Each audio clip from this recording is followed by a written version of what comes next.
You've recently co-authored a book called Viral, and this is a book investigating the origins or the potential origins of the virus. What has the response been to that book?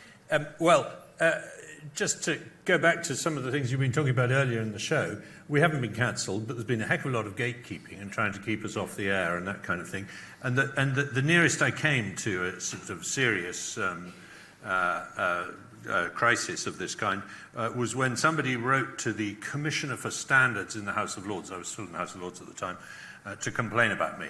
And they described me as a STD on the scrotum of Lord Voldemort. I want that on my tombstone. I think that's quite good. At least it's creative, I suppose. It's very creative. So, but why such hostility about this book? It's very interesting. I approached the Royal Society and I said, don't you think we ought to have... Everybody agrees, the World Health Organization agrees, that it might have come out of the lab, it might have come out of the market. We'd like to know which. Don't you think we should have a debate at the Royal Society about this? And they said, no, we only debate scientific matters. So it's interesting because your book, Viral, I mean, you are looking into and presenting evidence which would support the idea that it could have come from the markets, but also potentially that it was leaked from a lab. And so it's very balanced, and it's offering potential ideas. So it's Yeah, we end the book with two different chapters, one of which says, here's the best possible case that it came out of the market. We hand the microphone to a lawyer, and he stands in front of the jury and says, I want to persuade you it came from the market. And I find that chapter quite persuasive when I reread it. I wrote it, but, you know... and then we hand the microphone to a different lawyer who says, here's the case that it probably came out of the lab. I find that chapter even more persuasive when I reread it.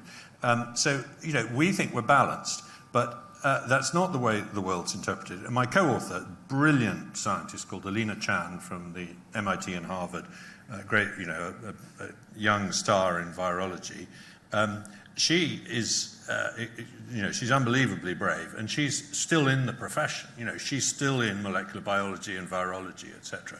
But they're giving her a really hard time. You know, on Twitter, they're horrible about her for entertaining the possibility that it came out of a laboratory which was part funded with American money, even though it was in Wuhan in China. And these are American virologists, mostly, who are pouring grief on her and calling her everything. And she's, you know, she's of Asian descent, right? They call her a race traitor sometimes, things like that. Wow. I mean, this is astonishing to me because early on, you know, we were told very much so that the idea, the potential that it might have leaked from a lab was a racist conspiracy theory. And then a couple of years later, all of a sudden, Biden thinks it's a possibility, and now it's no longer a racist conspiracy theory. But I would have thought, I mean, you know, to be honest, even at the outset, a coronavirus, which originates in Wuhan, there happens to be the world's biggest coronavirus laboratory in Wuhan. I mean, even I suspected something might have happened there, you know. I don't think it's an unreasonable proposition. Well, yeah, I think it was John Stewart who said, you know, if you know, they make chocolate in Hershey, Pennsylvania, don't they? If a chocolate disease starts in Hershey, Pennsylvania, you don't say, ooh, what a coincidence. You know? It's on that level. I mean, you know, when what first alerted me to this was the scientists in Wuhan published the sequence of the virus that was infecting human beings and said, by the way, we found its closest relative. It's called RATG13. It came from a bat in southern China. Right. Where did they find it? In their own freezer. Right? Right. When did they put it in their own freezer? 6 years ago, when they went to a mine shaft 1,000 miles away to collect it from where 3 people had died from a nasty viral pneumonia. When did they sequence it? Oh, we did it just the other day. No, you didn't. It says on the timestamps on the genetic database that you sequenced it in 2018, right? Is there anything else you're not telling us? Oh, by the way, and this is 6 months later, we got 9 other viruses out of that mine shaft. Oh, can we have a look at them? No, sorry, we're not ready to publish their sequences. I mean, if this had happened in any Western laboratory, the media would have been all over it saying, come on, you know, show us your books, show us your logbooks. And, you know, this institute, the Wuhan Institute of Virology, had about 22,000 viral samples in their database. The database went offline at 2 a.m. on the 12th of September 2019, 2 months before the outbreak, and it never came back on.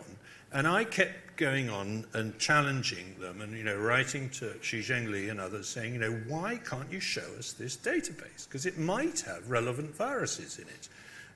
And the answer was, because people keep trying to hack it. Right, they want to know what's in it. Right. So do I. That's not hacking. So are you suggesting that the Chinese government, that transparency isn't their strong suit? Well, I did raise this with a very, very senior scientist friend of mine, and he said, Matt, come on, you're getting carried away. This is a communist regime, of course they're secretive.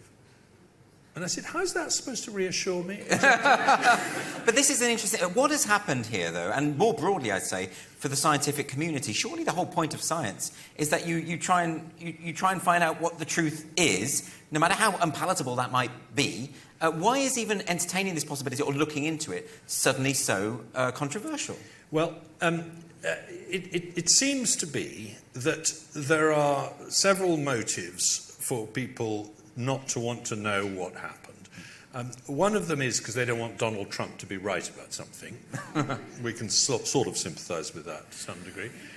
But more fundamentally, we know that this organisation called the EcoHealth Alliance, based in New York, was funneling large quantities of US taxpayers' money, quite openly, to the Wuhan Institute of Virology, to collect viruses from bats in the wild, to find SARS-like viruses, Sarbika viruses as they're called, and was even proposing to manipulate them in such a way as to insert a thing called a furin cleavage site, which makes them more infectious so that they're easier to grow in the lab, and was already using these viruses in the lab to infect cell cultures, human airway cell cultures, and humanized mice.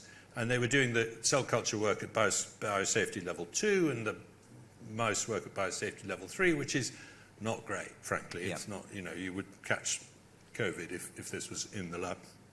So there's a lot of worry on the American side of this equation about having given the technology to China to do this kind of work, manipulate the viruses and so on, make these chimeric viruses, as they're called, and about having funded the work of going to find these viruses in the wild with the objective, remember, the point of this work was to predict and prevent the next pandemic. Well, that worked out well, didn't it? There's a lot of people in the sort of virology community who are worried that this will result in more regulation of virus research, the shutting down of the funding of a lot of viral research, etc., etc. And they're probably right to worry about that. But I think we also ought to worry about the future of the human race. Do you think that part of this is that there have been some utterly crazy conspiracy theories around the virus, that things like Bill Gates is putting tracking devices in a vaccine, or Harry Styles had sex with a pangolin, or whatever it might be. And do you think that's why they're nervous about this? Because it could be perceived as leaning toward a conspiratorial mindset. Well, and I do, to some extent, share their concern there. I'm not an anti-vaxxer. I'm not anti-biotech. In fact, I've spent half my career championing biotechnology. I'm in favour of genetically modified crops, etc. I think the vaccines are a wonderful development, etc., etc. So, if it were proved that close on 20 million people have died because of a stupid experiment being done in a virology lab, that's bad for science, it's bad for the reputation, it'll make it harder to get people to accept vaccines in the future, etc., etc. So, yeah, it's against... I don't want that to be true, as it were, and I share their worry about that. But I think the truth is more important. And by the way, I think their approach should have been, let's look into this, because if some bad apple has done an experiment that shouldn't have been going on, we need to learn from that and make sure it can never happen again. And if they'd been that honest up front, I think it would have been much more acceptable.